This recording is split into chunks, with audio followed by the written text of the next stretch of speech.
ایک بادشاہی میں ایک سوداگر تھا جو خود کو نہایت عقلمند سمجھتا تھا۔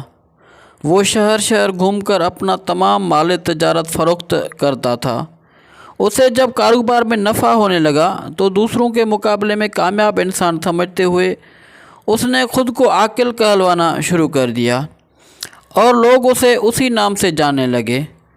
عاقل کا اصل نام نصیر الدین تھا۔ وہ مال تجارت کی صورت میں نادر و نایاب اشیاء لاتا تھا۔ دیکھنے والے ان چیزوں کو دیکھ کر حیران رہ جاتے اور منہ مانگے دام دے کر خرید لیتے تھے۔ ایک دن وہ بازار میں بیٹھا اپنے دوست سے باتیں کر رہا تھا۔ ایک چڑی مار اس کے قریب سے گزرا جو گا رہا تھا کہ سونے کی چڑیا، جادو کی پڑیا، بجتا ہے گھنٹا، دیتی ہے انڈا۔ اس نے جو یہ سنا تو اپنے دوست سے رخصت ہوا اور چڑی مار کے پیچھے چل دیا۔ چڑی مار کے پاس سب پنجرے خالی تھے، بس ایک پنجرے میں خاکی رنگ کی چڑیا اپنے پر فرفڑا رہی تھی۔ سوداگر چلتے چلتے سوچنے لگا کہ سونے کی چڑیا مجھے خرید لینی چاہیے۔ اگر یہ واقع سونے کا انڈا دیتی ہے تو پھر مجھے اتنی محنت نہیں کرنا پڑے گی۔ اسے خیال آیا بچپن میں اس کی دادی اس کی ماں کو میکے جانے پر کہا کرتی تھی کہ تم کیا سونے کی چڑیا ہو جو میکے چلی گئی تو میرا بیٹا غریب ہو جائے گا۔ تو گویا سونے کی چڑیا ہوتی ہے۔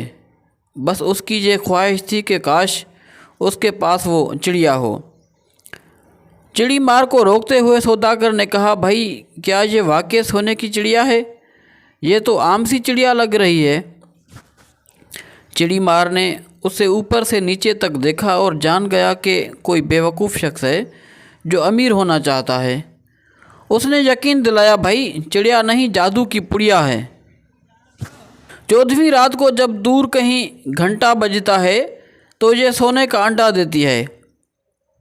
اس چڑیا نے مجھے امیر کر دیا ہے۔ میرے گھر میں اب تک 10 انڈے دے چکی ہے۔ میرے ملک چلو، وہاں میرے بڑے شاہانہ ٹھاٹ باٹ ہیں۔ میں اسے نہیں بیچتا مگر یہ اپنے مالک کو صرف 10 انڈے دیتی ہے۔ اس کے بعد اگر کوئی اسے خرید لے پھر اس کے پاس مزید 10 انڈے دوسرے مالک کو دے گی۔ چڑی مار کی باتوں کو سچ سمجھ کر سوداگر نے وہ چڑیا خرید لی اور اپنا سب کچھ چڑی مار کو بیچ دیا۔ چڑی مار اگلے روز بازار میں پھر کسی کو نظر نہ آیا۔ سارا مال و دولت گھر بار ایک چڑیا کے عوض چڑی مار کو فروخت کر کے سوداگر چڑیا کے پنجرے کے ساتھ ایک جھونپڑی میں رہنے لگا۔ دوستوں نے اسے بہت سمجھایا کہ اس نے گھاٹے کا سودا کیا ہے اور دھوکہ کھایا ہے، مگر سوداگر کا کہنا تھا کہ وہ بہت سمجھدار ہے، وہ کبھی گھاٹے کا سودا نہیں کرتا۔ تم دیکھنا مجھے کتنا فائدہ ہوگا۔ سوداگر کو بس 14ویں رات کا انتظار تھا۔ آخر وہ رات آ گئی۔ سوداگر بہت خوش تھا کہ اس کی چڑیا آج سونے کا انڈا دے گی۔ پوری رات جاگتا رہا۔ چڑیا پنجرے میں کبھی سوتی اور کبھی فرفراتی رہتی۔ آخر صبح ہونے لگی، گھنٹا بجا اور سوداگر سو گیا۔ جب اس کی آنکھ کھلی اور پنجرے کے پاس گیا تو پنجرے میں انڈا نہیں تھا۔